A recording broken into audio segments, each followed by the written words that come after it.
Obrigada por todo o bem que o Senhor tem nos feito. Obrigada pela vida, pela salvação, pelo nosso nome escrito no livro da vida. Perdoa as nossas falhas, pecados e erros. O que nós falamos, pensamos e fizemos que tenha te entristecido, Senhor. Nos perdoa. Passa do teu sangue sobre nós. Passa do teu sangue sobre mentes, olhos, ouvidos, boca e coração.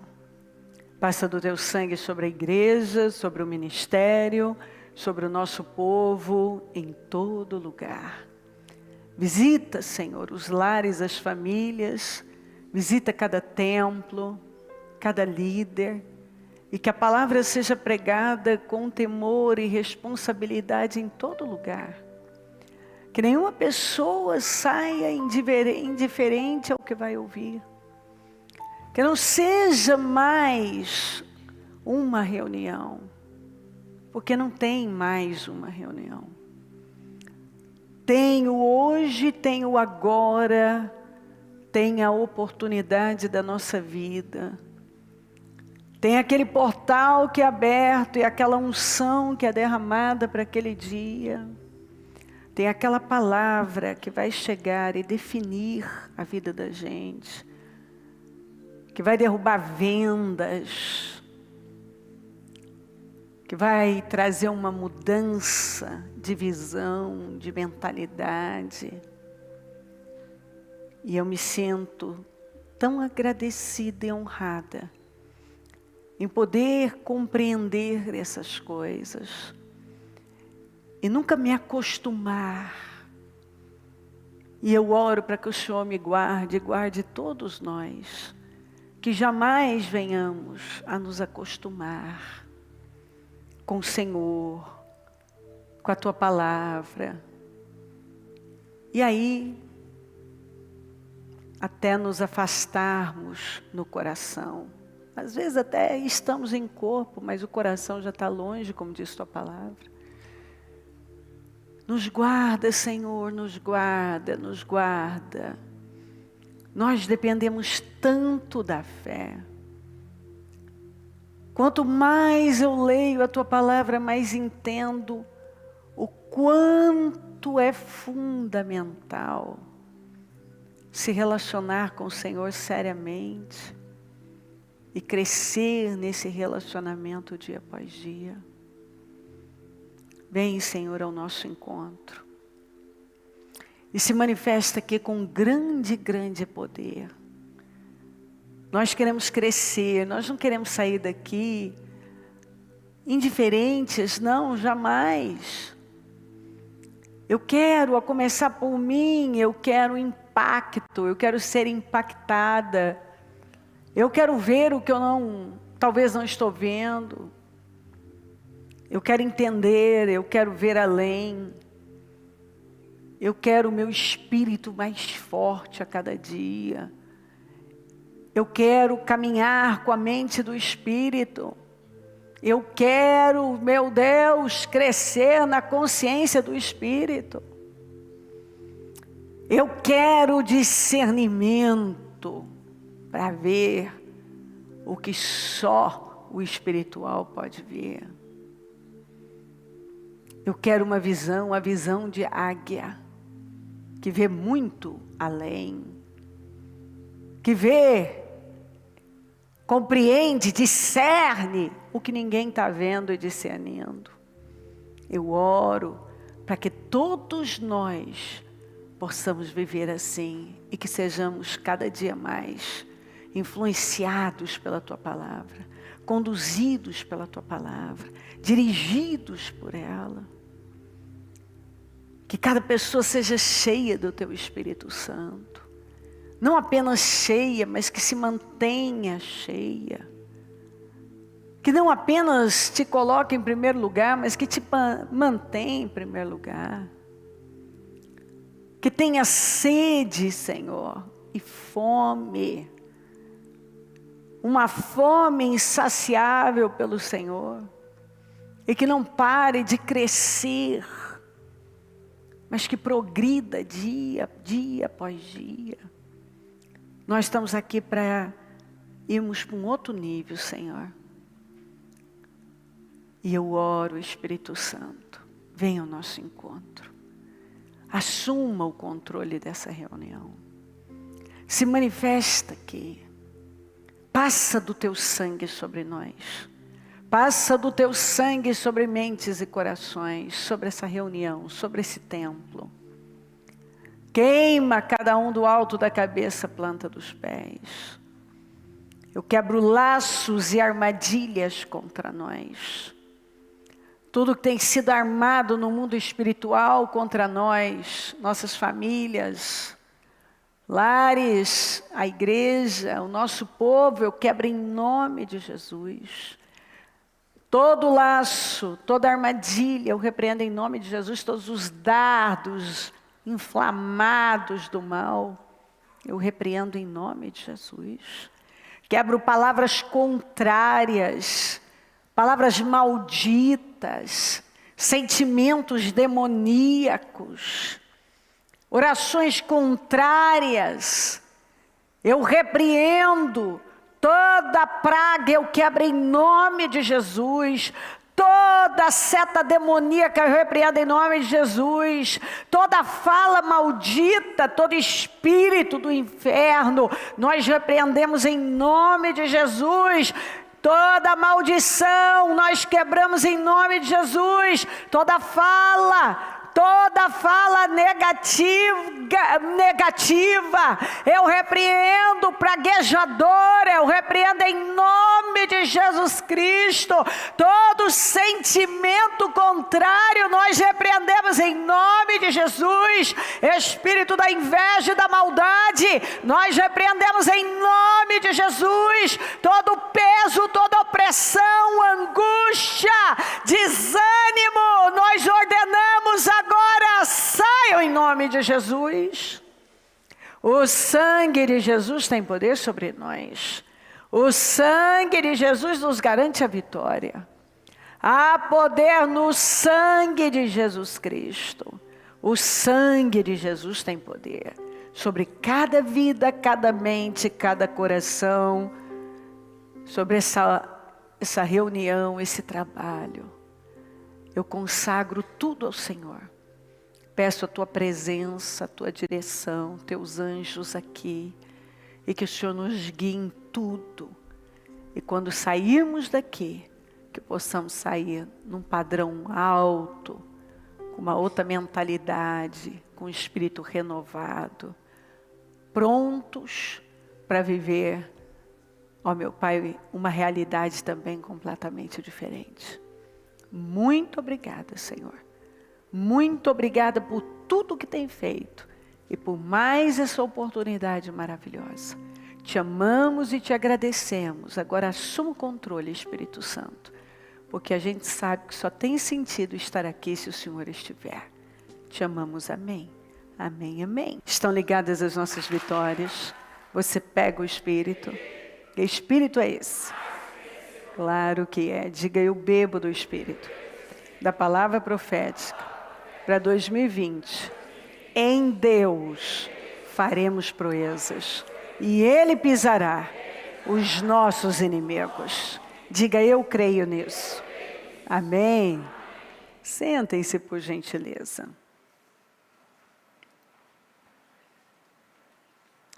Queridos,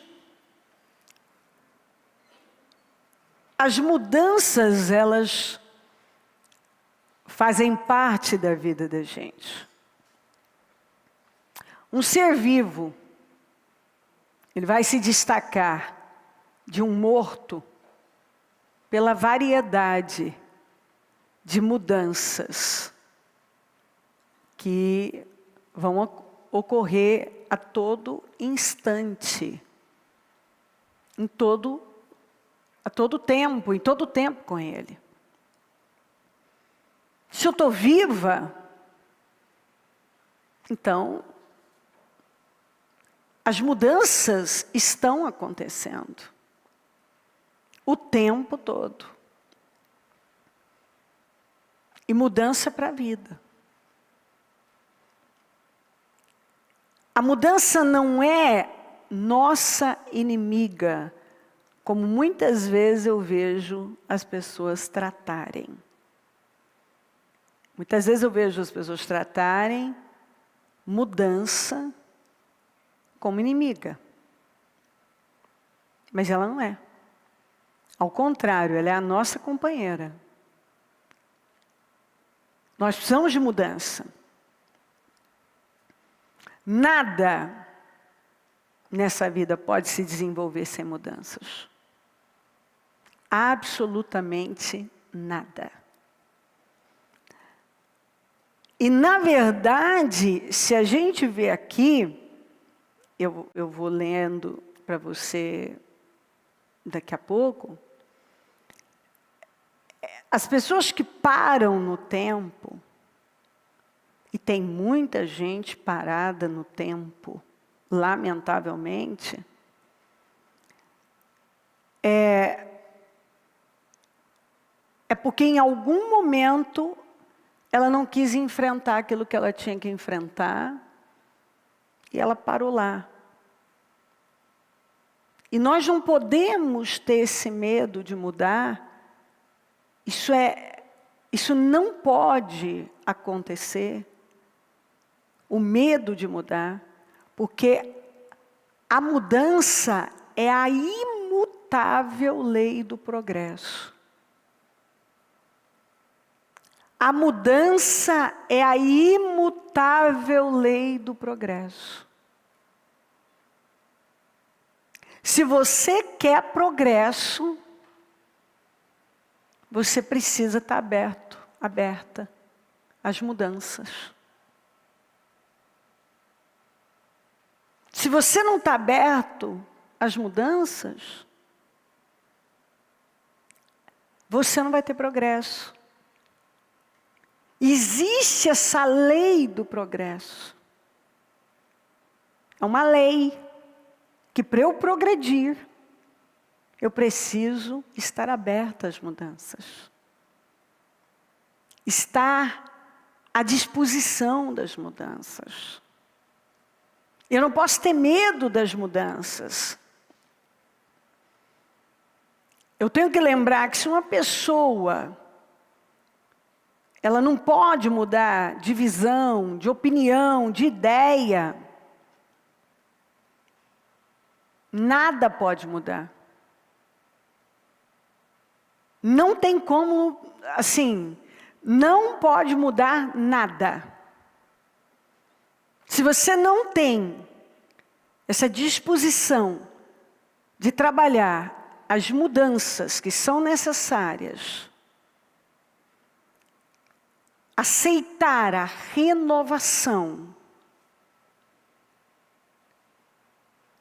você tem que lembrar que o que você deixa entrar é o que vai sair. Tudo que entrar é o que vai sair. Você não pode dar o que você não tem. Eu aprendi com o Espírito Santo a prestar muito atenção nas coisas que estão acontecendo ao meu redor, as setas que estão aí no ar. Prestar muito atenção no que eu estou pensando, principalmente. Mas eu sei que o que eu deixar entrar é o que vai sair de mim. O que sai de mim é o que está dentro de mim. Se não está dentro, se aquilo que eu digo que quero não está aqui dentro, como é que vai estar aqui fora? Se não está aqui dentro, como é que vai estar aqui fora? Se as coisas acontecem duas vezes, uma dentro e uma fora. Eu vou repetir para você, se não está aqui dentro, como é que vai estar aqui fora? Como é que eu vou ter uma coisa que eu digo que eu quero aqui fora, se ela não existe aqui dentro? Você vai ter o que você acredita. Você vai ter o que está dentro de você, já existe dentro de você. E então, aqui fora, você vai tocar. Mas se você não toca primeiro, através do Espírito, através da fé aqui, você não vai tocar nunca aqui fora. Se não existe aqui dentro, não vai existir aqui fora. Por isso que a mudança, ela é a nossa maior aliada. Porque se eu parar no tempo, com uma mentalidade, não sei de quando aí, a minha vida não vai andar.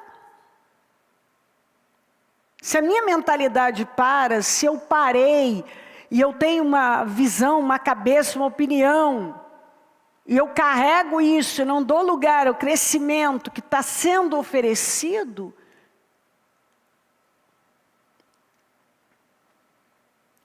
não é esperança. Porque se não muda a ideia, a visão, não tem como corrigir erros.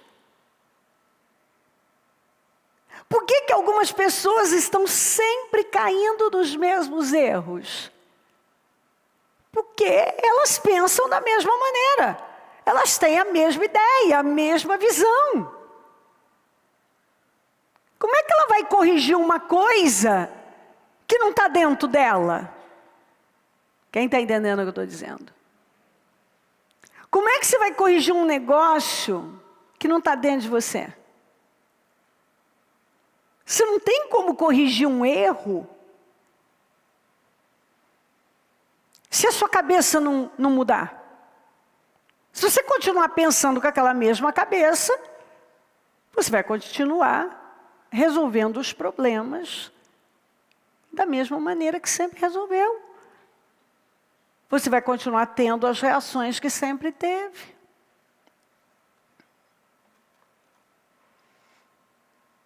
A estrada do sucesso, ela está sempre em construção.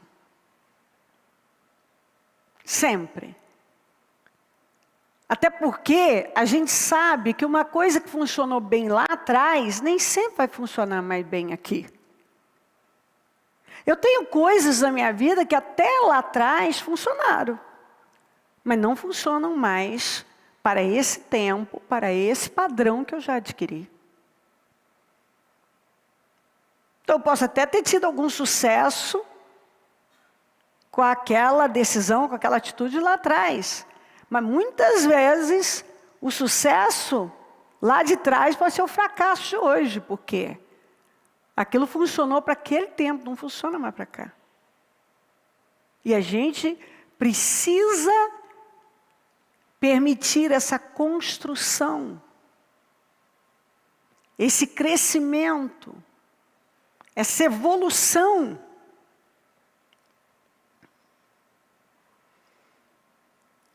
Todo dia. Porque você nem eu, nós não vamos poder nos tornar aquilo que o Senhor determinou para a nossa vida. Tomar aquilo que foi destinado para nós, se nós permanecermos os mesmos. Não tem como. Você tem que lembrar que a Bíblia deixa isso muito claro, viu? Em relação a tolos. Somente tolos e mortos não mudam de ideia e de visão. Os tolos porque não querem, os mortos porque não podem. São essas duas categorias aqui, ó, de gente. Tolo e morto. Se você é uma pessoa tola, Então você não quer mudar. Se a pessoa está morta, ela não pode mudar mesmo. Mas o tolo, ele não quer mudar. Tanto que a Bíblia fala, eu ainda li, nós falamos sobre isso quarta passada, eu li segunda-feira, a vara é para as costas do tolo. O freio é para burro, para jumento, para cavalo, está escrito lá, o salmista Davi falou ainda. E muitas vezes o senhor tem que botar freios na vida das pessoas, porque situações ali que vão travá-las mesmo, porque elas insistem em permanecer tolas.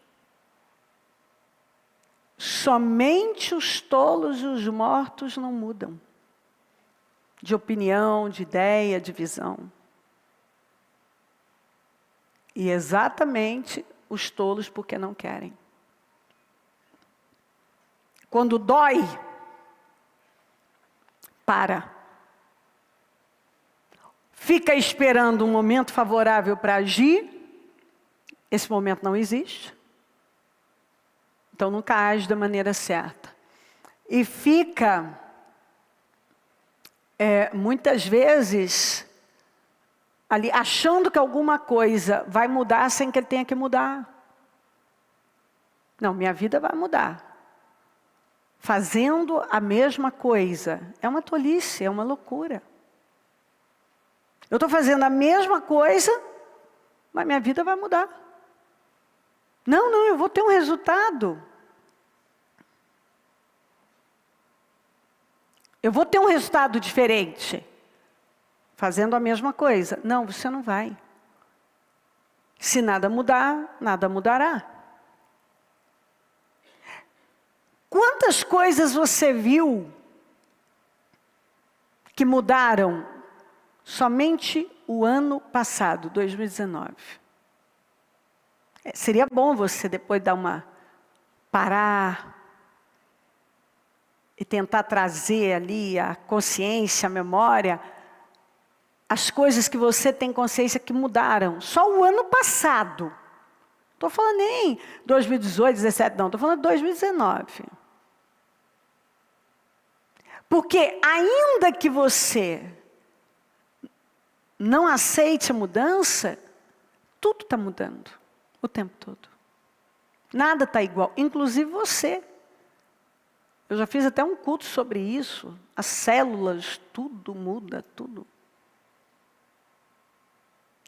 Mas nós estamos falando disso aqui, ó, de cabeça. Porque quando você mesmo mudar, você vai ver as oportunidades também mudarem. Quando a gente muda, as oportunidades mudam. A gente vê isso. As pessoas mais infelizes são aquelas que temem as mudanças. Elas são infelizes porque elas precisam mudar. E elas ficam temendo. E aí ficam travadas em algum lugar. Infelizes, frustradas. E muitas vezes justificando erros. E a gente tem que saber e guardar isso, que justificar erros mostra que a pessoa não tem intenção de abandoná-los, de mudar. Quando eu justifico, eu estou deixando claro que eu não tenho intenção de mudar, de abandonar isso aí. E às vezes é mais fácil justificar do que assumir responsabilidade. Nós vivemos num mundo onde o vitimismo cresce, que leva a pessoa alimentar um sentimento de injustiça, de perseguição, de rejeição. Ela joga tudo, a responsabilidade para fora. Ela não assume a responsabilidade. Mas ela quer mudança de vida, sem assumir responsabilidade. Se a Bíblia diz, quem aqui acredita que Deus é justo? Bem alto para mim. Quem? Deus é justo? Deus falha? Quem acredita que Deus falha? Quem acredita que Deus não falha?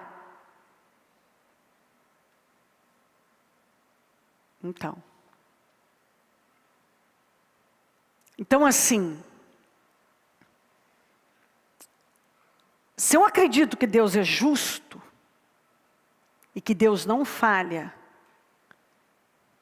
e que Deus nunca erra, porque eu também posso perguntar para você, quem acredita que Deus erra? Que Deus, então vamos botar assim, quem acredita que Deus pode estar errado? E quem acredita que Deus nunca está errado?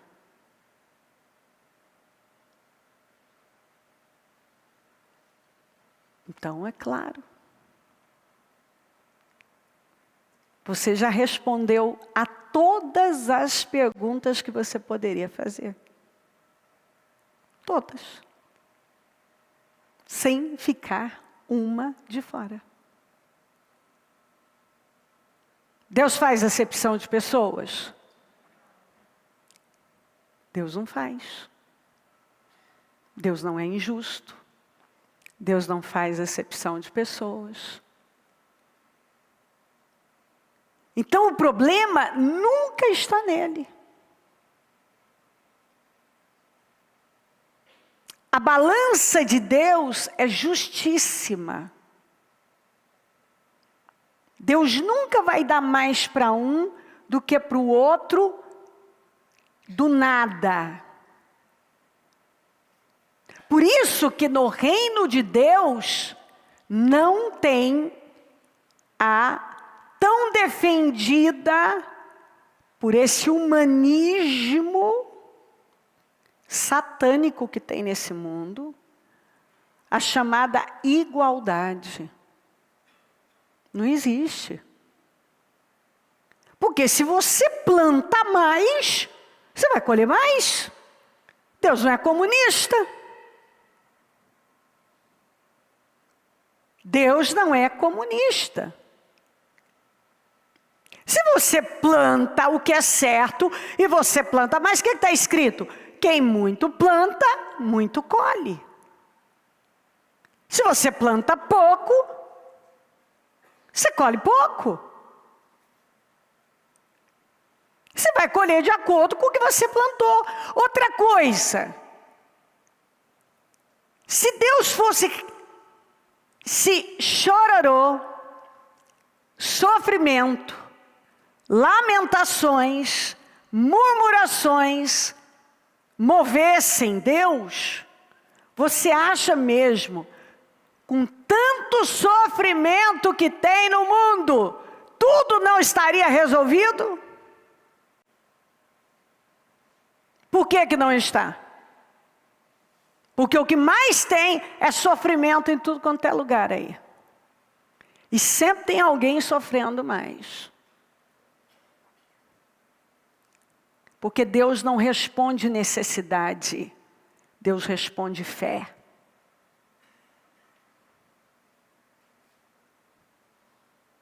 O que Deus responde, Ele não responde sofrimento, lamúria. Ele responde fé.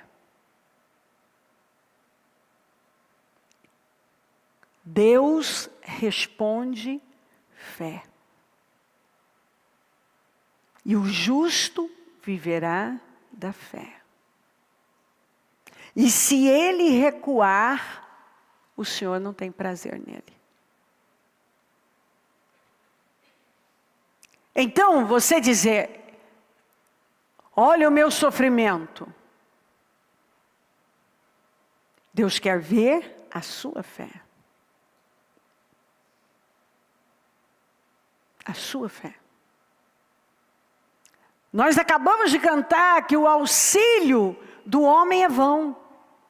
Não que as pessoas não ajudem outras e nós somos instruídos a ajudar, mas nós não recorremos a homens. Nós recorremos a Deus, biblicamente. Quando eu tenho um problema, eu corro para Deus. Porque Deus pode me socorrer. Mas se eu corro para outro lado, busco em outra porta, Deus não é responsável por nada do que eu estou fazendo. Eu não estou buscando nele. Por isso que o justo viverá da fé. Eu tenho que acreditar que eu sirvo um Deus tão presente que eu vou falar com ele, ele vai me abrir o socorro, ele vai me dar socorro, ele vai me socorrer, ele vai abrir portas para mim, ele vai me livrar. Eu falo com ele. Sendo assim, eu não jogo para os outros a responsabilidade nem da minha dor, nem dos meus problemas, nem da mudança da minha vida, porque ninguém é responsável. Biblicamente, cada um vai ter que prestar contas de si mesmo. Então, nós não somos responsáveis pelos sentimentos das pessoas, nem elas são responsáveis pelos nossos sentimentos. Eu não posso viver uma vida cheia de culpa, mas também não posso viver a minha vida culpando os outros. Culpando o passado, culpando as pessoas. Culpando as pessoas pelo que eu estou sentindo, culpando as pessoas pelas as minhas mazelas ou as minhas decepções. Eu não posso, porque eu estarei cometendo uma injustiça. Porque não é justo diante de Deus. A Bíblia deixa claro que eu não sou. Ninguém é responsável pelo que eu sinto. Eu sou responsável pelo que eu sinto. Se eu abracei algum sentimento ruim, é minha responsabilidade, porque eu poderia ter dito não. Eu não vou pensar isso, eu não vou sentir isso, eu não vou alimentar isso. Nós vivemos nesse mundo onde, eu disse, o vitimismo cresce. Então, aquele sentimento de que eu estou sendo injustiçado. É sempre uma injustiça e não colheita. Eu planto uma coisa e agora eu não assumo a responsabilidade pela colheita. E aí eu trato essa colheita por uma semeadura que foi feita de injustiça. Ela não tem mais nome, o nome certo. Eu não dou o nome certo para a coisa. Que é outro problema de muita gente. Não dar o nome certo para as coisas. Elas não dão os nomes certos. Elas dão o nome que elas querem dar. E trabalham com a mentalidade de que alguém deve algo a elas. Até mesmo o mundo deve a elas. Mas a palavra de Deus deixa bem claro que ninguém nos deve nada. Até porque Jesus foi naquela cruz e pagou tudo que tinha que pagar e nos fez pessoas livres e responsáveis e justas. justas, livres e responsáveis. Totalmente responsáveis. Então, nós não podemos viver uma religiosidade com base em emocionalismo, acreditando em fantasias, porque a nossa vida não vai andar. Nós precisamos ter consciência, uma consciência viva das coisas. Dar o nome certo às coisas. Ter essa disposição de mudar. Porque a mudança não é sua inimiga, ela é sua companheira. E a mudança é a lei imutável do progresso. Se você quer progresso, você precisa ter disposição de mudar. Mudar não é fácil, dói, mas é um preço necessário, uma dor necessária. Se você quiser ter realização na sua vida, porque o que você quer é progresso. O que eu quero é progresso. Porque progresso nos mantém vivos e realizados. Mas se eu não tenho disposição de mudar, eu também tenho que saber que eu não vou ter progresso. Porque se eu não mudo a minha cabeça, eu não tenho nem como corrigir os erros. É impossível.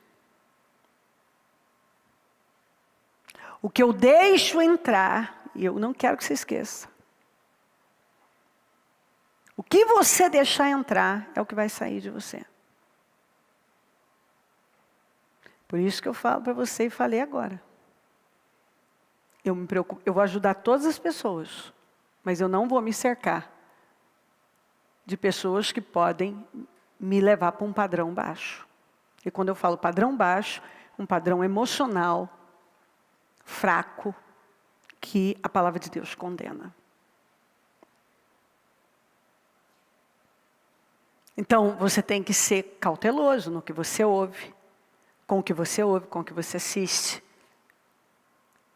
Paulo fala tanto sobre isso, cuidado com as companhias. O salmista, não se assente à roda dos escarnecedores.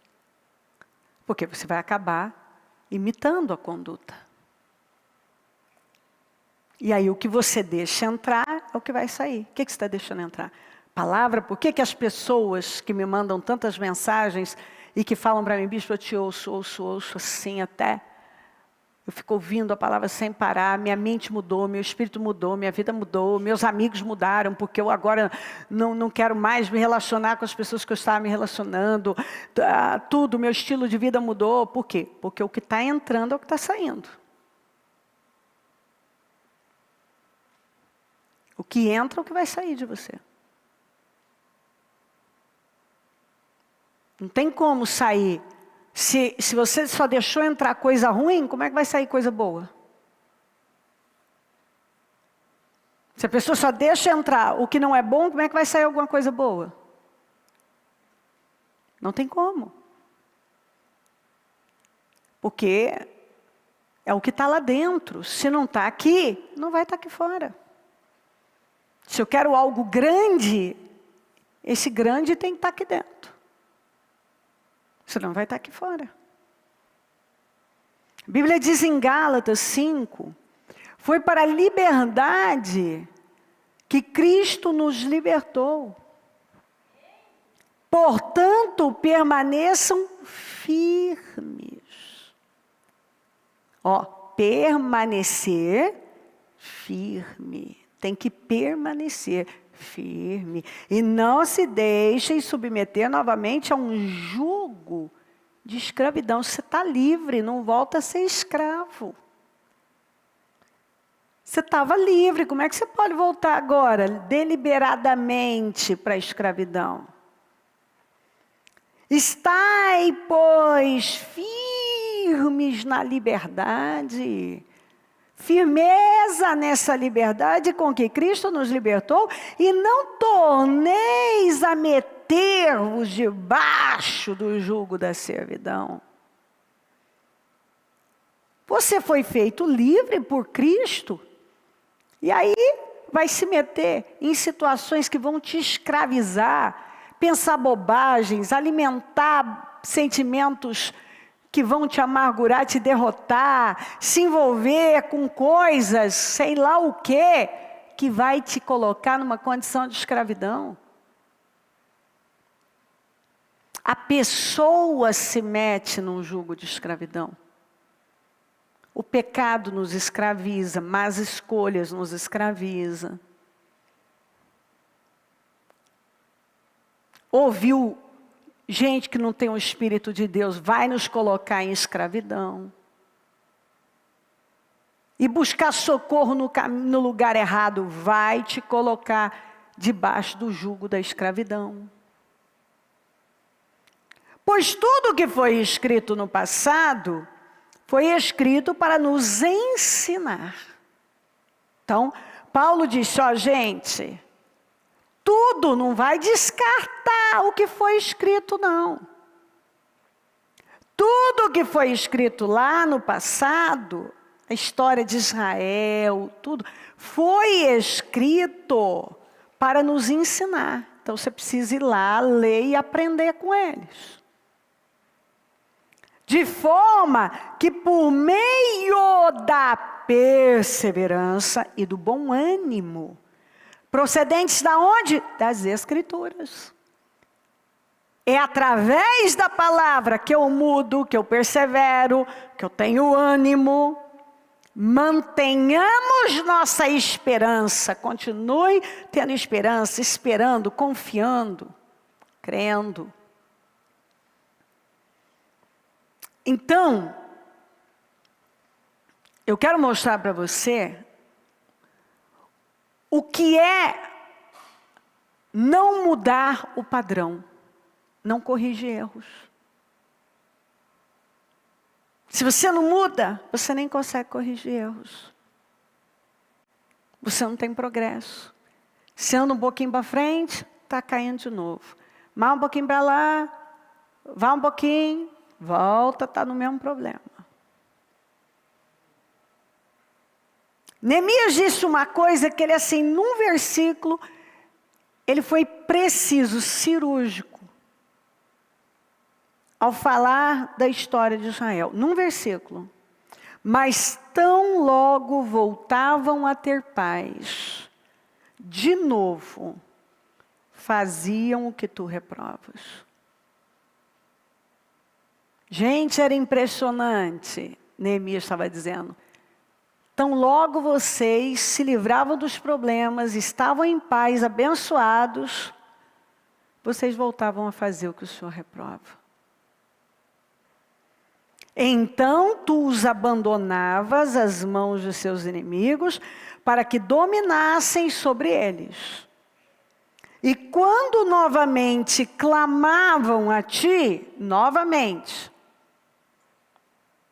dos céus tu os ouvias, e na tua compaixão, porque Deus não pode negar Ele mesmo, os livravas, vez após vez, vez após vez, vez após vez. Por quê?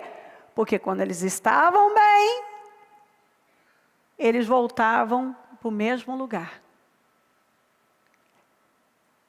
Aqui nós encontramos pessoas que buscavam o Senhor apenas por necessidade, quando tinha um problema. Nós vemos aqui o que nós falamos domingo, a consciência da formiga, que só se move por necessidade. Do cachorro, por intuição, manipulação. Não tinha a consciência do espírito, que leva a se mover por propósito, por missão. Não. Tinha um problema, buscava a Deus. Tinha alívio, voltava para o mesmo lugar. Por quê? Porque não estava lá dentro. Não tinha mudança. não mudava a cabeça. Só que os prejuízos foram enormes. Os israelitas fizeram o que o Senhor reprova. Eu vou pegar vários assim. Pois se esqueceram do Senhor, o seu Deus, e prestaram culto aos Baalins e Azerá. Logo aqui, em Juízes 3, após tudo que o Senhor tinha feito, desde lá do Egito, 40 anos depois, lá quando o Senhor tirou do Egito com mão forte, depois a caminhada no deserto, a entrada na terra, conquista da terra. Quando estavam estabelecidos, tinham vencido os inimigos, esqueceram do Senhor. E foram adorar exatamente os deuses do lugar que o Senhor tinha dado a eles. E esses deuses não tinham podido fazer nada pelo próprio povo da terra. Acendeu-se a ira do Senhor de tal forma contra Israel, que ele os entregou nas mãos de Cuxã-Risataim, rei da Mesopotâmia, por quem os israelitas foram subjugados, ficaram debaixo desse jugo, durante 8 anos. Mas vamos vendo, ó. Mas quando clamaram, clamaram ao Senhor, mas já se foram lá se foram 8 anos. De jugo pesado, de vergonha, de perdas, clamaram ao Senhor, eles levantou um libertador, Otoniel, filho de Kenaz, o irmão mais novo de Caleb, que os libertou. 12, mais uma vez os israelitas fizeram o que o Senhor reprova. E por isso o Senhor deu a Eglon, rei de Moabe, poder sobre Israel. Imagina, Moabe, inimigo de Israel, que Israel tinha vencido, agora passou a ter poder sobre Israel. Você já parou para pensar? Inimigos que você já tinha vencido, agora passar a ter poder sobre você?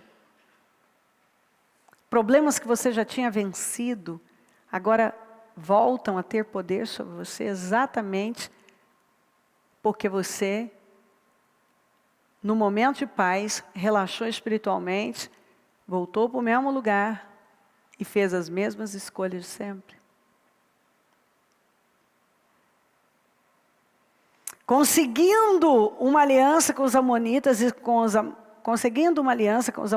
os amalequitas, Eglon veio e derrotou Israel e conquistou a cidade das palmeiras. Os israelitas ficaram debaixo do domínio de Eglon, rei de Moabe, durante 18 anos. Porque na palavra de Deus você vai encontrar exatamente isso. A palavra vem para impedir, para que você se submeta, eu me submeta, para que a gente dê condições a Deus. Mas se a palavra não é o bastante, ele mexe nas circunstâncias. E o que acontece? Aí há um tempo determinado, não é assim.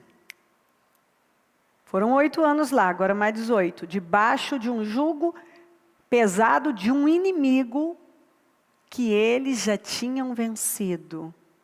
Quem diria, Moabe teria poder sobre Israel, derrotaria Israel, conquistaria o que Israel já tinha conquistado, tomaria de Israel e ficaria no poder, subjugando Israel por 18 anos.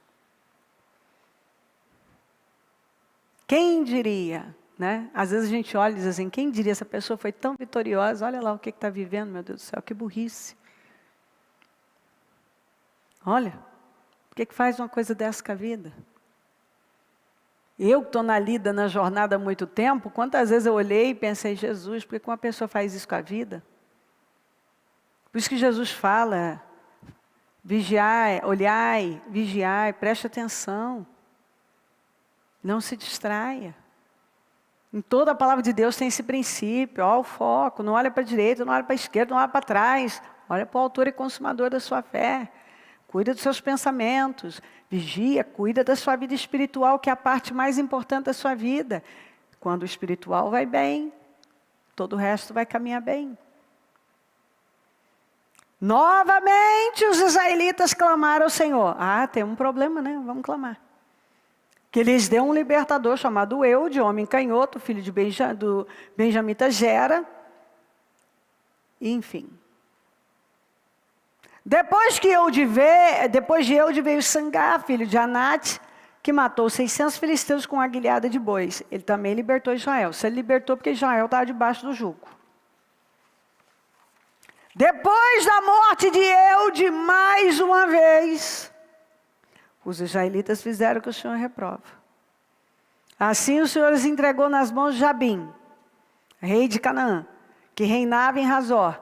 O comandante do seu exército era Sísera, que habitava em Harosete e Ragoim. Os israelitas clamaram ao Senhor, porque Jabim, que tinha 900 carros de ferro, os havia oprimido cruelmente. Quando a Bíblia diz, não tem exagero. Cruelmente. Quem diria que Israel ia estar debaixo das mãos do rei de Canaã, sendo que eles venceram todos os reis de Canaã?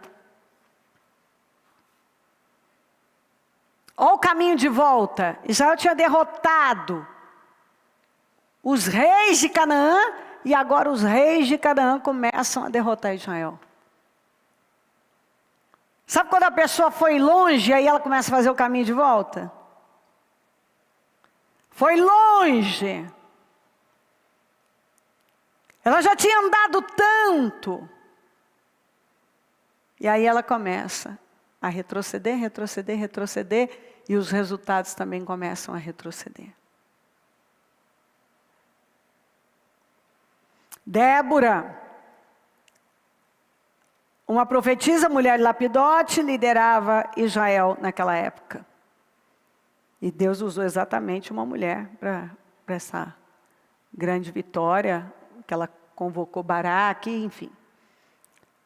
8, 18, 20 anos, e a vida está andando. E quantos que morreram debaixo do jugo do inimigo? Quantos que nesses períodos aí, 8 anos aqui, 18 ali, 20 ali, foram morrendo na derrota. E anos perdidos. Por que que eles iam e faziam o que o Senhor reprova? Porque não estava lá dentro. Aí quando estavam aflitos, tinham um problema, buscavam o Senhor. Nunca paravam para estabelecer um relacionamento sério. E construir uma vida sólida. Sabe assim, agora eu tenho um problema, vamos buscar Deus. Mas se você quer uma grande vida, você tem que construir um relacionamento com Deus, e Deus tem que ser a sua vida. A sua vida. Aconteça o que for, Deus tem que ser a coisa mais importante da sua vida. Você só cresce nesse relacionamento. E é aí que você constrói uma vida sólida, bem alicerçada. De novo, os israelitas fizeram o que o Senhor reprova. Tudo no livro de Juízes. Hein? E durante 7 anos, ele os entregou nas mãos dos midianitas. Os midianitas dominaram Israel. Dominaram.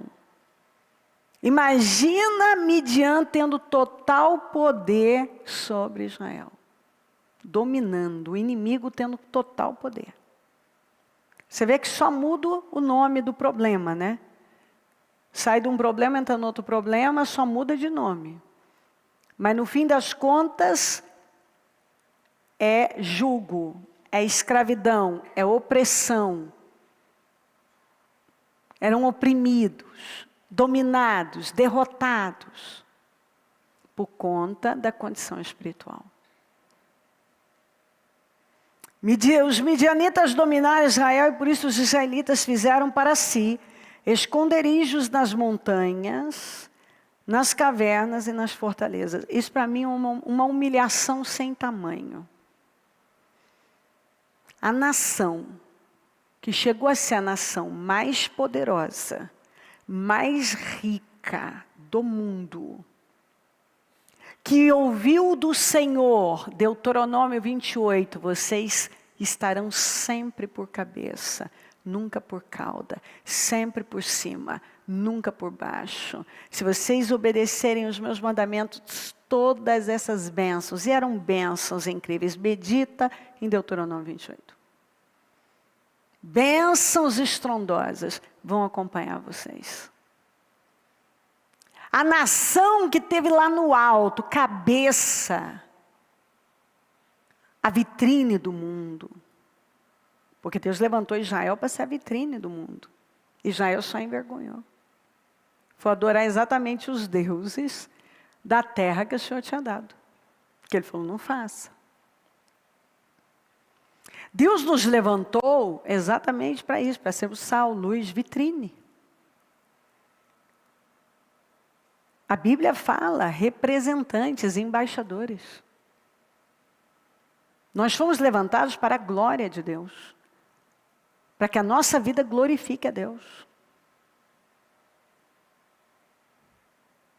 Aí agora, você vai vendo uma nação que por conta da decadência espiritual, fala comigo, decadência espiritual, começou a viver uma vergonha atrás da outra.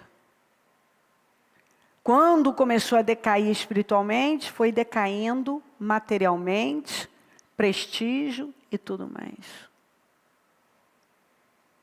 Agora, a nação que era cabeça, vitrine, a nação mais poderosa do mundo, mais rica que Israel chegou a ser, a nação mais rica do mundo,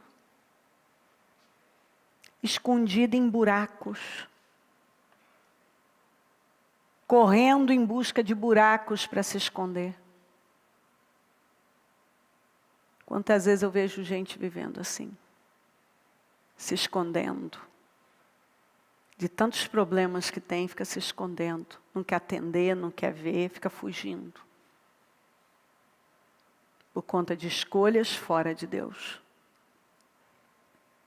Sempre que os israelitas faziam as suas plantações, o pouco que fazia, quando tem uma maldição, é terrível. Porque o diabo só mata, rouba e destrói.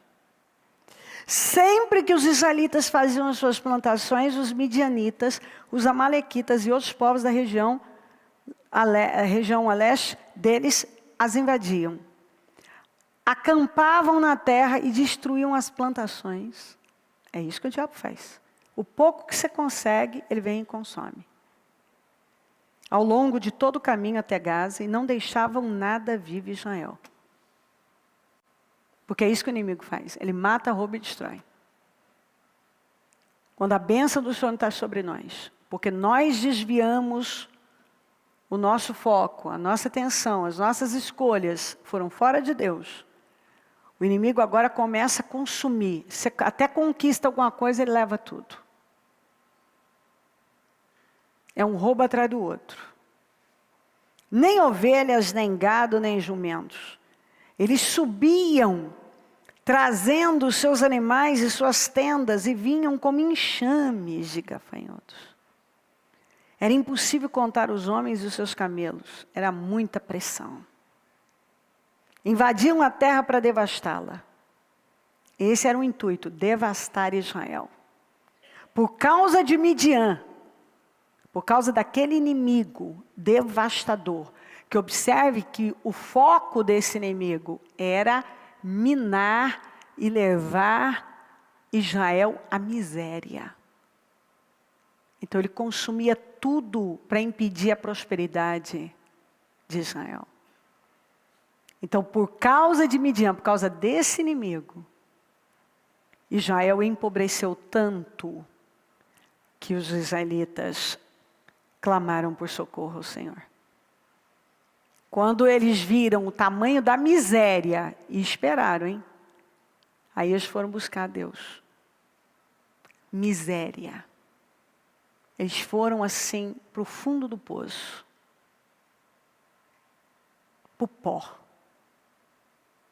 A nação que chegou a ser mais rica do mundo se tornou uma nação miserável. Foi perdendo, porque é assim que acontece. Ele não rouba de uma vez, ele vai minando, e vai perdendo, até não ter mais nada. E não há limite para ele devastar. Quando os israelitas clamaram ao Senhor por causa de Midian, veja que o detalhe da palavra, clamou o Senhor, não pelo Senhor, mas por causa do problema. Está entendendo a diferença? Não buscou o Senhor por causa do Senhor, buscou o Senhor por causa do problema.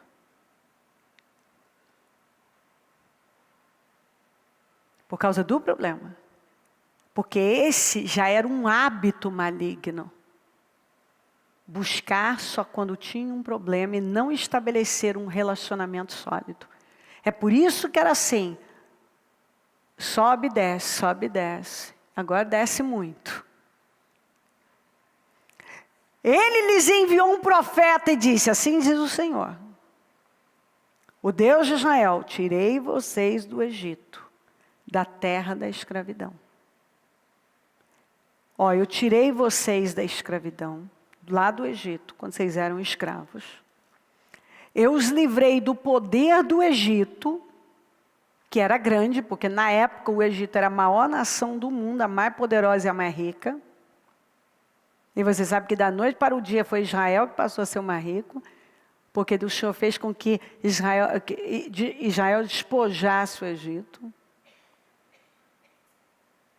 Eu os livrei do poder do Egito e das mãos dos seus opressores. Todos que se levantaram contra vocês, eu dei vitória. Expulsei-os e dei a vocês a terra deles. Todos os moradores dessa terra, de Canaã, eu expulsei e dei para vocês. E também disse a vocês, eu sou o Senhor, o seu Deus, não. Vamos juntos? Não. Adorem os deuses dos amorreus, em cuja terra vivem. Continue, mas vocês não me deram ouvidos. O Senhor falou. Não se curvem diante desses deuses. Dos deuses do povo dessa terra, que eu tirei e dei para vocês. Olha como pode, que nível louco. O Senhor deu vitória, nunca houve um Deus como esse. Pois eles eram capazes de abandonar o Senhor e adorar deuses derrotados que não defenderam nem o povo deles. Aí o que se aplica aos nossos dias, esses deuses? É o padrão do mundo. Padrão do mundo. E toda vez que algo ocupar o lugar de Deus na sua vida, vai se tornar um ídolo. Mas também que que levar você também a viver fora desse propósito, do propósito determinado para a sua vida. Porque hoje, algumas pessoas, o propósito da vida é muito baixo. Não é algo grandioso. Quer servir a Deus, está tendo o plano de Deus. É o propósito de vida da pessoa não tem nada a ver com o propósito estabelecido na palavra de Deus. São coisas muito pequenas, vãs. A pessoa vive para coisas vãs como os mundanos vivem. Como as pessoas que não têm um compromisso com Deus vivem. Mantém a mesma mentalidade, entendeu? Chora pelas mesmas coisas, corre atrás das mesmas coisas. Você vê a idolatria para tudo quanto é canto. Idolatria. Idolatria. Em toda parte. Olha, cada um pode escolher o que quer para a vida. Mas o crente tem que viver para algo maior. A idolatria, tanto que a Bíblia diz assim, cuidado com os ídolos. João disse assim, filhinhos, cuidado com os ídolos, se afastem dos ídolos. E nós vivemos um tempo de tanta idolatria. Que as pessoas, qualquer coisa, vira uma religião para elas. Você vê idolatria com animais. A chamada idolatria pet. A idolatria do veganismo. Porque a pessoa tem o direito de comer o que ela quiser. Mas não transformar isso numa lei e agora querer oprimir todos os outros que são diferentes. Paulo fala sobre isso. Se você não come, não tem que criticar quem come.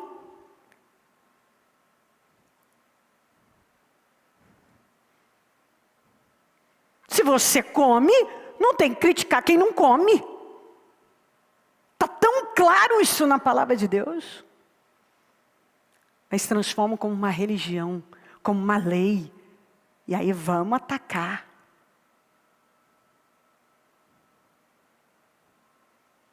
Pessoas que tiraram, elas estão tão carentes, que elas tiraram o animal da condição dele de ser animal. Coitado, ele não pode nem ser bicho mais. Ele não foi criado para ser tratado da maneira que ele é tratado. Muitas vezes. Como um ser humano.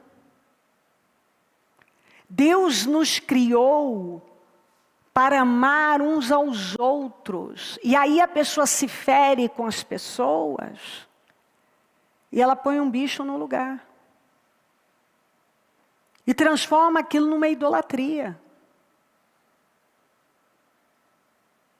Ela agora, o propósito da vida dela é aquele. Ela vive em torno do bicho. O animalzinho é uma gracinha, é terapêutico, é bonitinho, mas ele é um animal.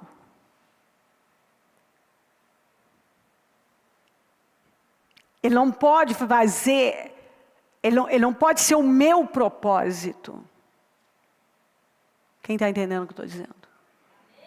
Ele não pode ser o meu propósito. Isso não é bíblico. Agora eu vivo para isso. Eu me mato, eu me endivido, eu faço um monte de coisa. É tudo por isso. É uma relação desequilibrada. E muitas vezes você vê até crente. Os animais não ofendem, não traem. Ele não trai porque ele não sabe falar, ele não tem raciocínio. Simples assim. Ele é um bicho. Simples assim. É isso, você foi criado e eu também para nos relacionarmos e nos amarmos e nos perdoarmos. E isso vai desenvolver o nosso caráter.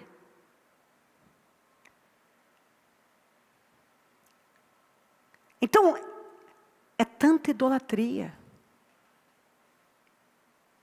Em tudo. Os que cultuam o corpo. Aquela obsessão pelo corpo. Claro, eu quero que todo mundo esteja muito bem e faça atividade física, isso. Mas tem uma coisa que nós cristãos precisamos entender. Deus não está em excessos. Tudo relacionado a Deus precisa de um equilíbrio. Equilíbrio. Se está fora desse equilíbrio, está errado. O diabo está nos excessos. Deus está em coisas equilibradas. Nós precisamos ter uma vida equilibrada. E respeitar o espaço do outro. Em tudo. Mas nós vivemos num mundo desequilibrado, de pessoas doentes emocionalmente, que vão jogando a sua carência para tudo quanto é lado. Tem um livro que chama assim, Quem é o seu pai agora?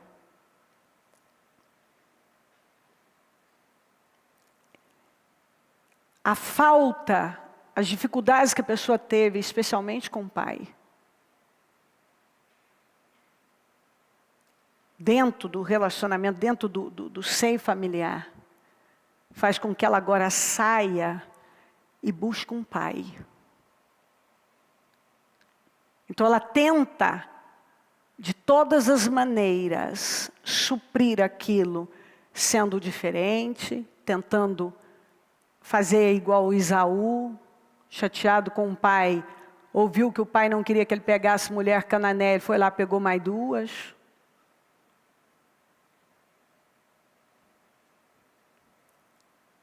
Então a pessoa sai naquele desespero e sai jogando toda a carência dela em coisas, ao invés dela parar e jogar em Jesus e tratar aquilo.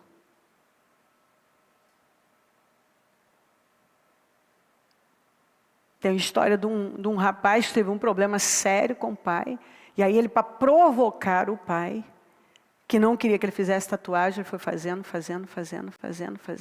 Aí ele foi se modificando todo. E cortou a língua, dividiu como um réptil e foi mudando. Botou aquele chifrinho, aquele negócio, e cerrou os dentes, e tatuou inteiro. A última coisa foi se atirar, não sei se do 8º andar de um prédio. Para provocar o pai, e para tentar suprir, e eu vou ser o diferente. E aí, isso vai longe. Então as pessoas estão sempre colocando alguma coisa no lugar que não é Cristo e que não vai resolver.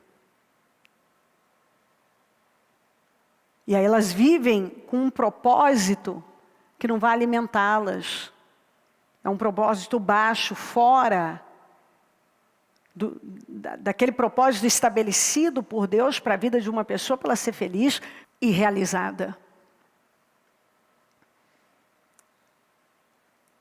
Cada um acaba pendendo para um lado desequilibrado, canalizando aquela carência, aquela falta, aquela rebeldia, aquelas dores, aquela ferida para alguma coisa que não vai suprir e que, muito pelo contrário, vai só trazer mais desequilíbrio para a vida. E assim vai, gente que se endivida até não ter mais onde para suprir um problema emocional. Come, não importa o que, não tem que estar com fome, mas vai. Vai resolver um problema que não vai resolver, nem com a comida, nem comprando, nem gastando, nem... Você precisa ir para Deus de vez. A gente resolve em Cristo. As nossas dores, as nossas carências.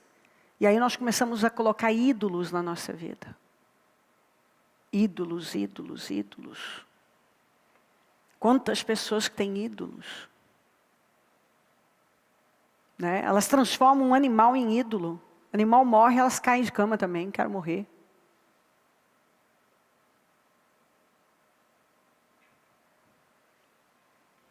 Você vê a que nível nós vamos, olha como estamos fracos. Olha o nível. Quando você não se fortalece espiritualmente, e isso vai fortalecer o seu emocional, porque o seu espiritual forte vai fortalecer todo o resto. Quando você se enche da palavra, você vai ter força para enfrentar as coisas que cruzam o caminho. E você vai lidar com as coisas de forma normal, da maneira equilibrada, a forma equilibrada que é preciso.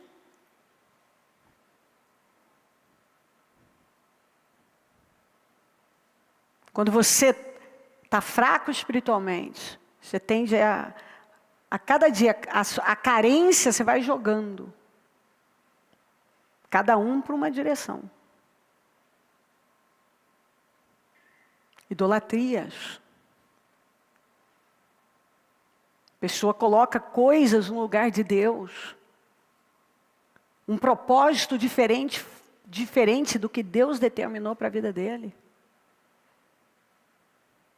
Ele diz que tem Deus, que ama Deus, mas ele não vive para Deus. Ele vive para qualquer outra coisa, não para Deus. E o Senhor avisou. Avisou Israel.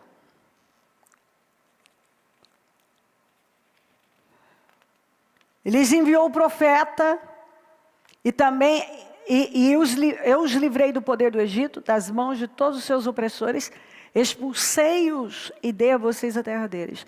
Também disse a vocês, eu sou o Senhor, o seu Deus, não adore os deuses dos amorreus, em cuja terra vivem. Mas vocês não me deram ouvidos. Essa é a história do Gideão, que daí o Senhor levantou Gideão para ir lá libertar Israel. Uma história linda, a gente sabe disso. Mas Israel chegou num nível de decadência, assim, absurdo. E continuando, mais uma vez, os israelitas fizeram o que o Senhor reprova. Observe que essa frase, ó. Serviram aos Baalins, as imagens de Astarote, aos deuses de Arã, aos deuses de Sidom, aos deuses de Moabe, aos deuses dos Amonitas, aos deuses dos filisteus. Não parece nem verdade, né? Os filisteus, olha, os moabitas, amonitas, filisteus foram inimigos terríveis. Aí eles vão agora e Deus dava vitória a Israel. Agora eles vão lá e adoram os deuses deles. É como uma pessoa adotar o padrão de uma pessoa que Deus não está e que Deus já deu vitória a ela, talvez até em relação àquela pessoa. E agora ela age igual a pessoa. Ela vai para o mesmo padrão da pessoa, ela busca o mesmo caminho da pessoa, os mesmos deuses, ela faz as mesmas escolhas daquela pessoa, que Deus não está, que não busca a Deus. Porque os moabitas não buscavam a Deus, nem os filisteus, nem os de Sidom, os sidônios da Jezabel.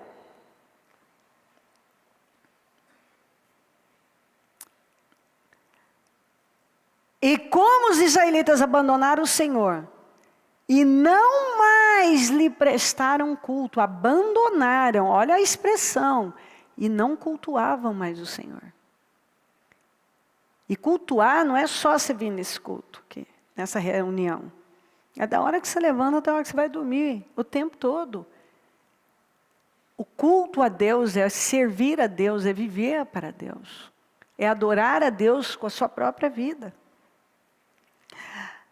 A ira do Senhor se acendeu contra eles, ele os entregou nas mãos dos filisteus e dos amonitas. Que naquele ano, olha só, teve um ano que os humilharam e os oprimiram terrivelmente. Durante 18 anos, oprimiram todos os israelitas do lado leste do Jordão, em Gileade, terra dos amorreus. 18 anos. E assim você está vendo, né? Quantos anos aí, ó? vem vindo, perdido. 8, 18, 20, mais 7, mais 18.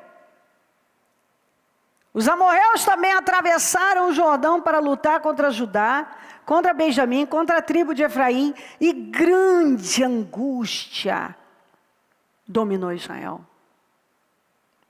Olha o tamanho da angústia, mas essa angústia vem de onde? Escolhas erradas, afastamento de Deus, fazer o que Deus não mandou fazer. Então os israelitas clamaram ao Senhor, dizendo: temos pecado contra ti, pois abandonamos o nosso Deus e prestamos cultos aos Baalins. A resposta do Senhor. O Senhor respondeu: quando os egípcios, os amorreus, os amonitas, os filisteus, os sidônios, os amalequitas, os maonitas os oprimiram, todos esses povos com seus deuses, e vocês clamaram a mim, eu os libertei das mãos deles.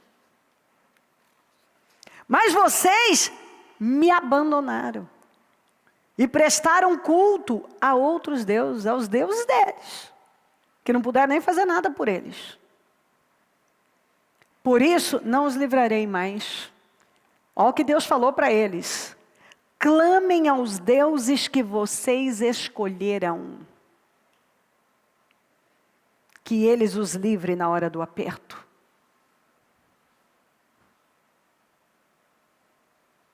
Clamem aos deuses que vocês escolheram. O que você trocou por mim? Vai pedir ajuda a ele.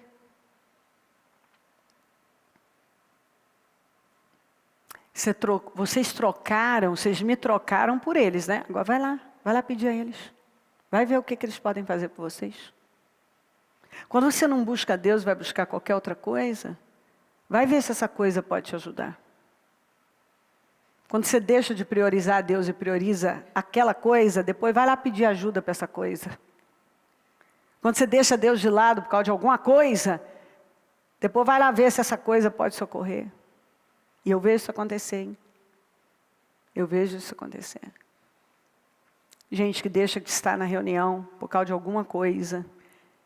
Gente que deixa o Senhor para depois por causa de alguma coisa. Só que quando precisa de socorro, essa coisa não pode ajudar. Não pode fazer nada, mas o Senhor falou: vocês escolheram, vão pedir ajuda aos deuses que vocês escolheram. Vocês escolheram esses deuses, socorram, buscam socorro neles. Que eles os livrem na hora do aperto. Mas Deus não pode negar a si mesmo, né? Aí Israel viu que a coisa estava feia mesmo, tomou uma decisão, se humilhou de verdade. Os israelitas, porém, disseram ao Senhor: nós pecamos, faze conosco o que achares melhor, mas te rogamos, livra-nos agora. E então, olha o que eles fizeram, foi a grande prova: se desfizeram dos deuses estrangeiros. Jogaram fora. Tiraram da vida deles tudo aquilo que estava separando eles de Deus. Tudo aquilo que era abominação, que era anátema. Tiraram. Se desfizeram dos deuses estrangeiros que havia no meio deles. E prestaram culto ao Senhor. E é isso que eu sempre falo, que Deus é demais, né? Às vezes eu leio isso aqui, quantas vezes até me emocionei. E ele não pôde mais suportar o sofrimento de Israel. Deus não pode negar a si mesmo. Ele não pôde suportar o sofrimento de Israel. E livrou Israel. Deu um tempo, os israelitas voltaram a fazer o que o Senhor reprova. Por isso o Senhor os entregou nas mãos dos filisteus durante 40 anos. Agora foram 40 anos, foi quando ele levantou Sansão. 40 anos, debaixo daquele jugo pesado.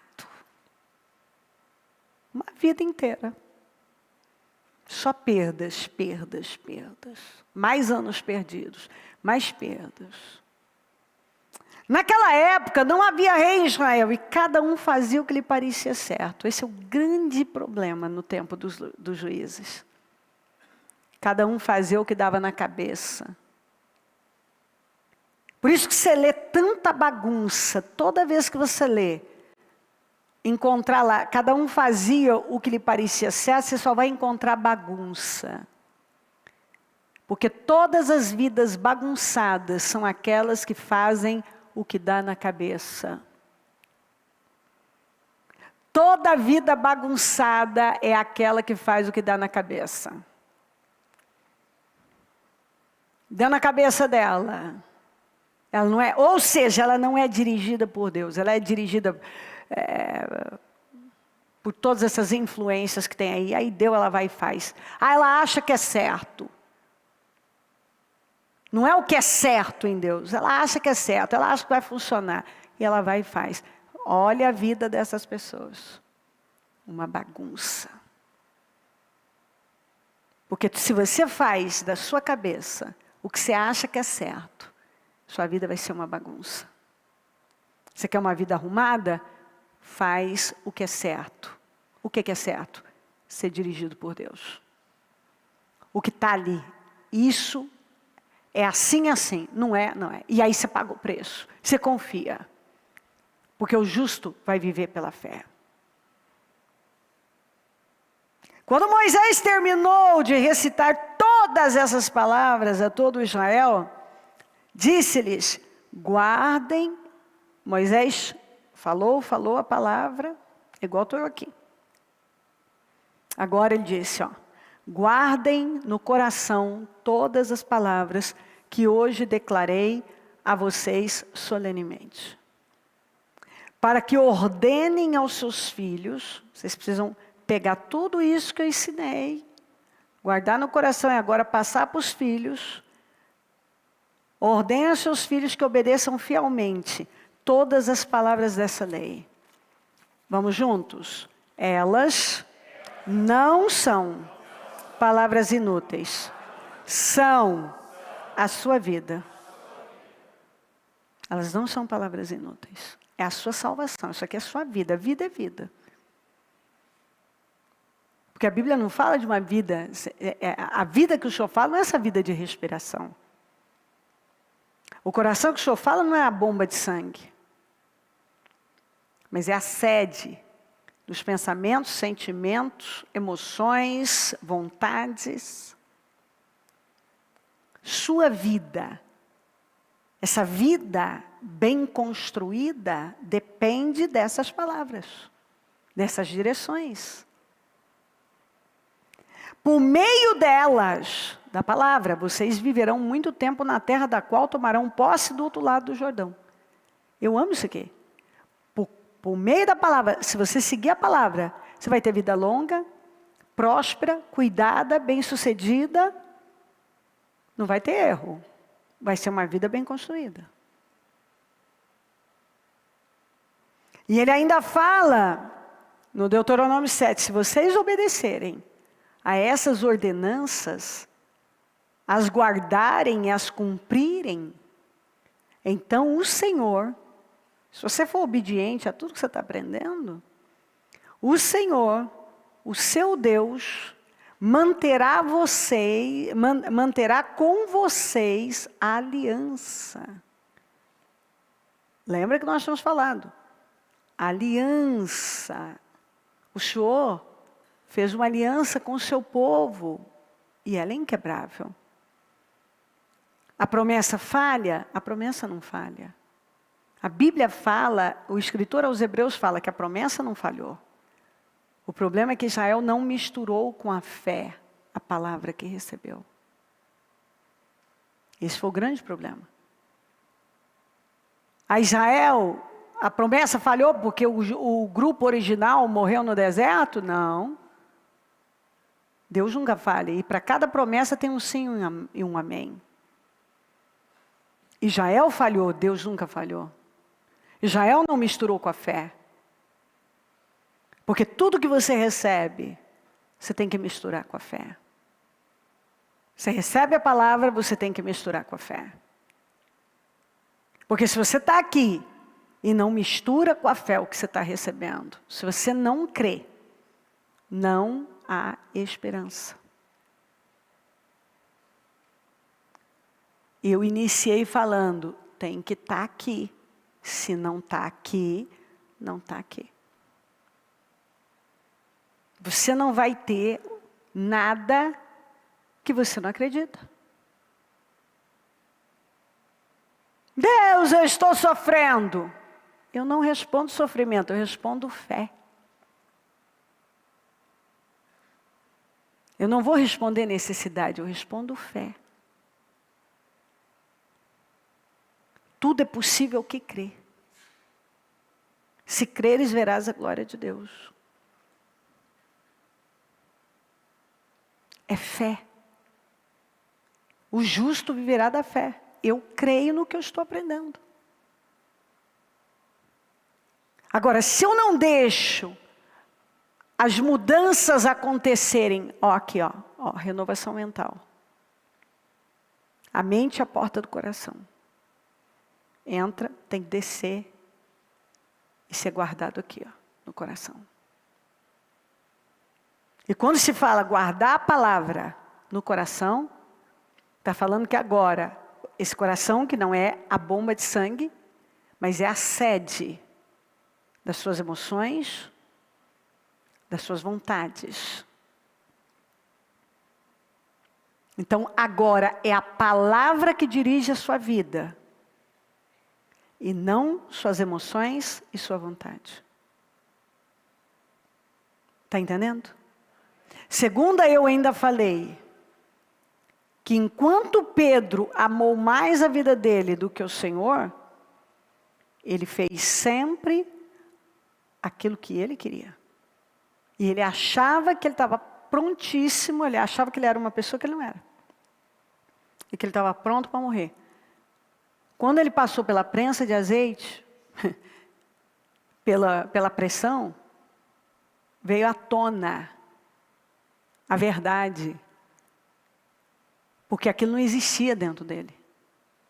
Ele acreditava numa mentira, era um engano, mas era verdade para ele, porque ele acreditava que era verdade, mas não era. Que ele estava pronto para morrer pelo Senhor, mas ele não estava. Aí quando ele foi pressionado, saiu a verdade. Ele não amava o Senhor, ele amava ele. Tanto que ele negou o Senhor 3 vezes. Mais tarde, ele amou mais o Senhor do que a sua própria vida. E se você não ama o Senhor mais do que a sua própria vida, você vai continuar fazendo mais a sua vontade do que a vontade do Senhor. Você só consegue fazer a vontade do Senhor quando você ama o Senhor mais do que a você mesmo. Porque enquanto você ama mais você do que o Senhor, você vai continuar obedecendo mais a você do que a Ele. Você pode até falar, eu te amo, Jesus, você é lindo, maravilhoso. Mas na hora que você for pressionado, fica pronto, fica evidente. Quem é o foco do amor? Não é Cristo, é você. Porque você acaba cedendo para você mesmo. Não consegue dizer o não e dizer, fica com Deus. Eu digo não para mim e sim para Cristo. Se vocês obedecerem a essas ordenanças, as guardarem, as cumprirem, então o Senhor, o seu Deus, manterá com vocês a aliança e a bondade que prometeu sob juramento, debaixo de juramento, aos seus antepassados. Ele os amará, os abençoará e fará com que vocês se multipliquem. Vai ser bênçãos e mais bênçãos multiplicadas na vida de vocês. Vocês só vão crescer de todas as maneiras. Ele abençoará os seus filhos. Eu não preciso me preocupar, Deus eu obedeço a Deus, Ele abençoa. A minha vida, Ele abençoa meus filhos. Os frutos da sua terra, seja qual for a sua terra, a sua profissão. O cereal, o vinho novo, o azeite, as crias das vacas e das ovelhas, na terra que aos seus antepassados jurou dar a vocês. E quando você fala cereal, está falando, o pão é aquilo que supre, que alimenta. Vinho, o vinho novo, que fala de alegria e uma nova força. Azeite, está falando de unção, poder para viver. Então você vai ter o suprimento que precisa, a alegria, a força. Você vai ter a unção e o poder que você precisa para a sua vida. Vamos juntos? Vocês serão mais abençoados do que qualquer outro povo. Você está entendendo? Se você obedece, você vai ser mais abençoado que qualquer outro. Não vai ter ninguém mais abençoado. Na sua família você é o mais abençoado. Você é o mais abençoado. A sua vida vai ser abençoada. Isso é Deus falando. Vocês serão abençoados, mais abençoados do que qualquer outro povo. Nenhum dos seus homens ou mulheres será estéril, nem mesmo os animais do seu rebanho. Esterilidade na Bíblia significa maldição, sequidão, gente infrutífera, gente que não produz, gente que não rende. E ele diz aqui, ó, ninguém, nem homem, nem mulher, nem seu rebanho. Quer dizer, não tem. Seja você homem, mulher, o que você faz, o seu trabalho, o seu negócio, né, o seu rebanho, não vai ser estéril. Nunca. Vai render, vai fluir, vai andar. Por isso, que eu sempre digo uma coisa. Quando uma pessoa está numa situação que ela nunca sai daquilo, eu fiz já a pergunta para você. Deus é justo. Deus é perfeito. Deus não tem erro. Em Deus não tem erro nenhum. Então, alguma coisa está travando. Porque não adianta você querer viver a glória de Deus quebrando princípios. Sabe o que é princípios? É uma lei imutável. E aí você passa por cima dela. É algo que a palavra de Deus diz, não. Mas você vai lá e faz, você passa por cima. Aí você quer viver as promessas quebrando princípios. Não vai. É onde a sua vida começa a ficar seca, estéril, infrutífera. Não produz, não anda. Porque tem alguma coisa emperrando, travando. E não deixa aquilo fluir livremente. Porque Deus não nos chamou para essa vida arrastada, amarrada, travada. A vida do justo flui. Falem comigo, a vida do justo flui. Mais uma vez, a vida do justo flui. Isso aí. E quando não está fluindo, vem cá, ó, procura aqui. Não adianta procurar aqui fora. A resposta não está aqui, está aqui. Está aqui dentro. O Senhor os guardará de todas as doenças. Não infligirá a vocês as doenças terríveis, como os sabem atingiram o Egito. Mas as infligirá a todos os seus inimigos. O Egito, na palavra de Deus, representa o mundo. Então o Senhor está dizendo, sabe, todas essas mazelas, essas maldições, essas doenças, essas pragas, essas coisas que estão aí fora, não vão atacar vocês, mas vão atacar seus inimigos. Não vão ter poder sobre vocês, mas vão ter poder sobre seus inimigos. É a palavra de Deus para nós. Coloquem-se de pé, por gentileza. A mão no seu coração. Eu falei bastante, agora eu quero que você coloque a mão no seu coraçãozinho, que você fale com o Espírito Santo. É uma palavra de crescimento que nos proporciona, nos capacita a sair de um lugar que não funciona caminhar para um lugar de vitória. Não busque Deus por necessidade, construa um relacionamento com Ele. Trabalhe as mudanças que precisam acontecer. Em nome de Jesus. Não tem progresso sem mudança. Não é possível.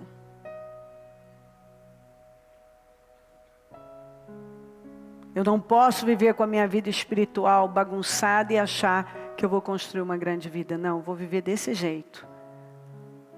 Dou alguns passos para frente, estou dando outros para trás. E a resposta está onde? Na vida espiritual. E de novo fizeram o que o Senhor reprova.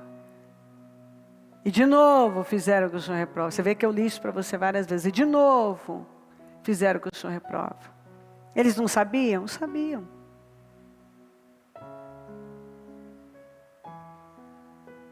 Mas nunca trabalharam as mudanças internas que são tão necessárias para a construção de uma vida contínua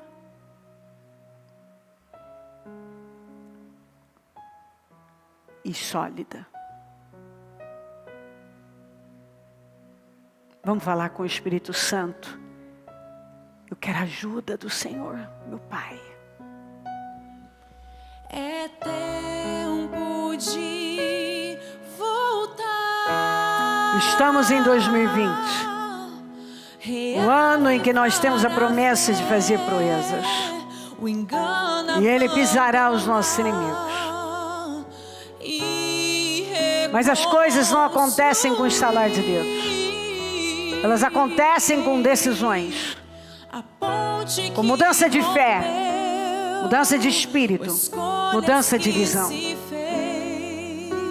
O Deus que te chamou de restaurar. Então tudo começa com uma decisão. Decisão. É tempo de voltar, reavivar a fé, o engano abandonar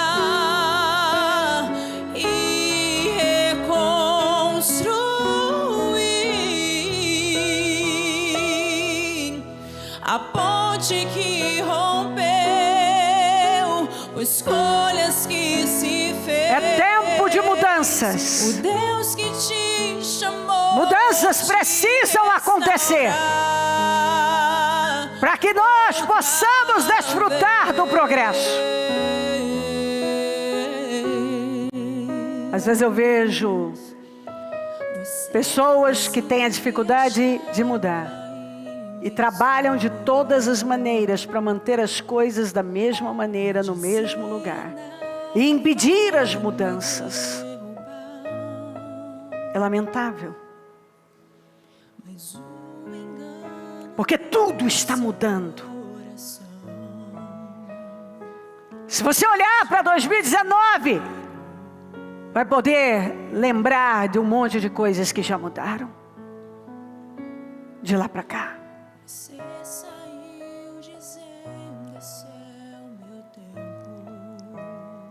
Sem mudanças não há nem correção de erros. Justificá-los significa que eu não quero abandoná-los. Não. O Espírito Santo está dizendo muito claramente que há uma promessa tão grande para nós. Mas eu tenho que estar aberta para as mudanças que Ele está me apresentando. Ó Espírito Santo, eu oro de todo o meu coração e peço que essa palavra tenha entrado, que cada um tenha se vestido dela, que mentes tenham sido renovadas e corações trocados, que vendas tenham caído, Que essa palavra tenha chegado como um holofote iluminado às áreas escuras. Que nenhuma pessoa saia daqui, meu Deus, sem esse impacto, esse toque profundo, para se levantar agora e confiar que tem graça para fazer o que é preciso. Se a palavra fala sobre mudanças, nós temos graça para mudar. Viver lá e cá não vai funcionar. São tantos anos perdidos, tantas dores, tanto sofrimento. É o que nós podemos ver, Israel perdendo e sofrimento lá e cá. Construía, perdia, subia, descia, ia, voltava. E o problema estava na questão espiritual. A falta de seriedade, de integridade, de temor reverencial. O seu amor não muda, o Senhor sempre está nos socorrendo. Quando o justo clama, tua palavra diz que ouve. E mesmo quando aquele que falhou tanto clama, o Senhor é um Pai amoroso. Mas quanto atraso eu posso ver na vida de Israel, na vida de tantas pessoas. Quantas pessoas que estão com a vida atrasada, parada, arruinada, porque não se relaciona seriamente com o Senhor, porque não dá o que é preciso. Quanto atraso, Senhor. Pessoas que poderiam estar lá na frente, vivendo uma realidade tão diferente, estão lá atrás. Porque de novo e de novo fizeram o que sabiam que não ia funcionar, que não funciona. Ó Espírito Santo, mas o Senhor é um Deus tão amoroso. E se o Senhor mandou essa palavra, que ela seja o suficiente para tocar e mudar radicalmente, e cada um se levantar e dizer: agora vai ser diferente. E sair por aquela porta com outro espírito, outra visão, decidido a viver num outro nível, num outro patamar. Ai, Espírito Santo, quanto amor posso perceber. O Senhor está aqui dizendo: se submeta, eu vou fazer. Dependa de mim inteiramente e eu vou fazer. Creia! Porque tudo é possível ao que crê. Dependa da fé, ande por fé. Tome decisões por fé, com base na palavra.